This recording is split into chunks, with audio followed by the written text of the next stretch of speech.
জামালপুরের বিধায়ক হিসাবে সমগ্র জামালপুরবাসীর কাছে আমি কয়েকটি কথা বলতে চাই। আপনারা জানেন, আমাদের সরকার গঠিত হয়েছে পরিবর্তনের সরকার, মানুষের আশার সরকার। যে আশা আকাঙ্ক্ষা নিয়ে মানুষ ভোট দিয়েছিলেন, তারা অনেক আশায় বুক ভেঙে আছে। আমাদের পরিবর্তনের যে সরকার প্রথম দিন থেকে অ্যাকশন শুরু করেছে, সমস্ত বাংলার মানুষ তা দেখতে পাচ্ছেন। তার ব্যতিক্রম কিন্তু জামালপুর নয়।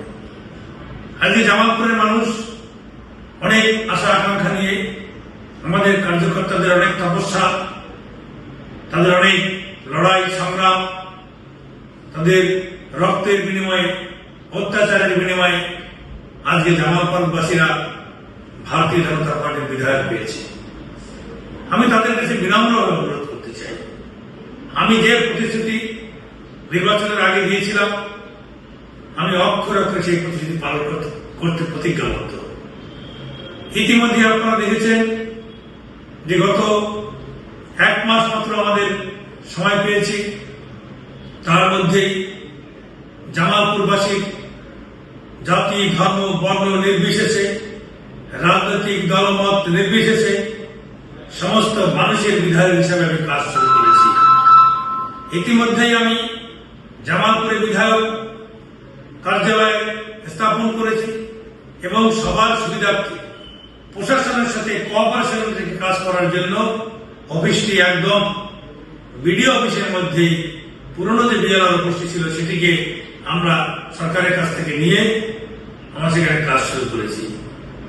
পরপর লাগাতার 2 সপ্তাহে 2 বার আমাদের জনতার দরবার অনুষ্ঠিত হয়ে গেল এবং সেখানে প্রচুর মানুষ ভিড় উপচে পড়ছে।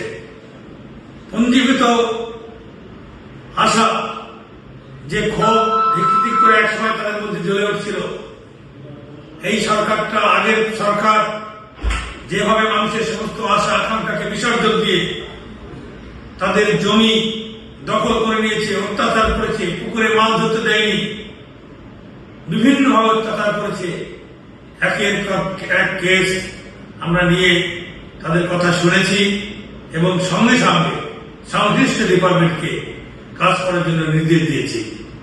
ইতিমধ্যেই একটি ছোট্ট উদাহরণ আপনাদের দিতে চাই। 26 বছরের একটি হ্যান্ডিক্যাপ বাচ্চা, 26 বছর তার বয়স হয়ে গেল, তার মা বাবার লোকের দাঁড়ে দাঁড়িয়ে ঘুরেছে, অথচ 26 বছরেও তারা সেই বাচ্চাটির টেকনিক্যাল কারণে তার আধার কার্ড করতে পারেননি। আমার কাছে এলেন এবং আমি সংশ্লিষ্ট আধিকারিকদের সাথে কথা বলে, বর্ধমান হেড পোস্ট অফিসে কথা বলে, তার যে এই ডিপার্টমেন্টের হেড আছে তার সঙ্গে সাথে সাথে কথা বলেই পরের দিনই তাকে সে আধার কার্ড করতে পেরেছি।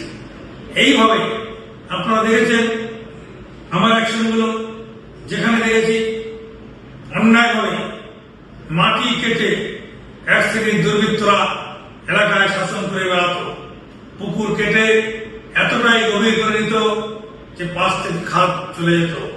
আমি ডাইরেক্ট সেই মাটি কাটার অপারেশনকে বন্ধ করেছি। হাজার হাজার গ্রামবাসী তারা আমাকে দুহাত তুলে আশীর্বাদ করেছেন এবং সেই মাটি কাটার যন্ত্রগুলোকে এখনো পর্যন্ত সিজ করে পুলিশ রেখে দিয়েছে। আজকে ইতিমধ্যে আপনারা দেখছেন যে আমাদের এলাকায় 6টি বৈধ বালি খাদান আছে। সেই বালি খাদানগুলোতেও টুকটাক করে বিভিন্ন জায়গা থেকে শুনতে পাচ্ছি, মেসেজ আসছে, তারা নাকি গোপনে গোপনে বৈধ নাম নিয়ে অবৈধভাবে কারবার চালিয়ে যাচ্ছে। যেখানে এই খবর পাচ্ছি সেখানে আমি প্রশাসনকে সঙ্গে সঙ্গে নির্দেশ দিচ্ছি যে এরকম অবৈধ কোন রকম বালি খাদান একটাও এখান থেকে যাবে না। সরকারি নির্দেশ মেনে, সরকারি নিয়ম অনুযায়ী, আমাদের মাননীয় মুখ্যমন্ত্রী আদেশ অনুযায়ী যেভাবে নিয়ম নীতি আছে সেই কানুন মেনে তারা কাজ করতে হবে।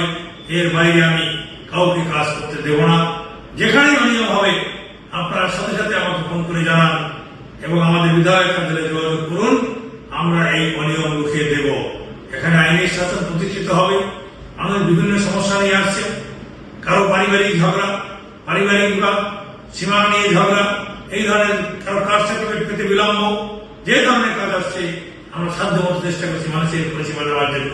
এবং ইতিমধ্যেই বিধায়ক ফান্ডের আমার কাজ শুরু হবে আগামী 4 মাসের জন্য বাজেট আমরা পেয়ে গেছি, মানে আমাদের ঘোষণা হয়ে গেছে। এই বাজেট অধিবেশন 18 তারিখ শুরু হবে, তারপরে সেটা পাস হবে। সেই অনুযায়ী আমাদের সমস্ত মন্ডল প্রেসিডেন্টের সাথে যোগাযোগ করে সেখান থেকে আমরা সাধ্যমতো যে প্রজেক্ট যেগুলো আছে, রাস্তাঘাটের কাজ যেগুলো বাকি আছে, এখানে জলে ডুবে গেছে, সেগুলোর কাজ আমরা শুরু করবো। ইতিমধ্যেই সরকারের সব থেকে বড় সাফল্য, সরকার যে কথা দিয়েছিলেন অন্নপূর্ণা ভান্ডার 3,000 টাকা করে দেওয়া, ইতিমধ্যেই শুরু হয়ে গেছে। 3 তারিখ থেকে অ্যাকাউন্টে তাদের টাকা ঢুকে গেছে এবং সেই কাজ এখনো চলছে।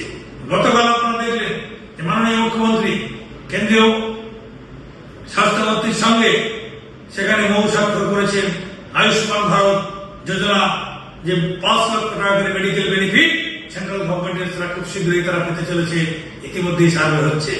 এবং আবাস যোজনা, প্রধানমন্ত্রী আবাস যোজনার মধ্য দিয়ে সার্ভে শুরু হয়ে গেছে। তাদের ঘর নেই, সমস্ত এলাকায় সার্ভে করা হচ্ছে। সবকিছুই একদম পরিচ্ছন্নভাবে হবে, কোন স্বজন পোষণ চলবে না, নীতি নির্ধারণ করবেন এবং যারা আমাদের গ্রামের বাসীরা আছে তাকে সেখানে বসেই সিদ্ধান্ত নিয়ে প্রায়োরিটি বেসিসে তাদেরকে ঘর বানিয়ে দেওয়া হবে। রাস্তাঘাটের ডেভেলপমেন্ট হবে।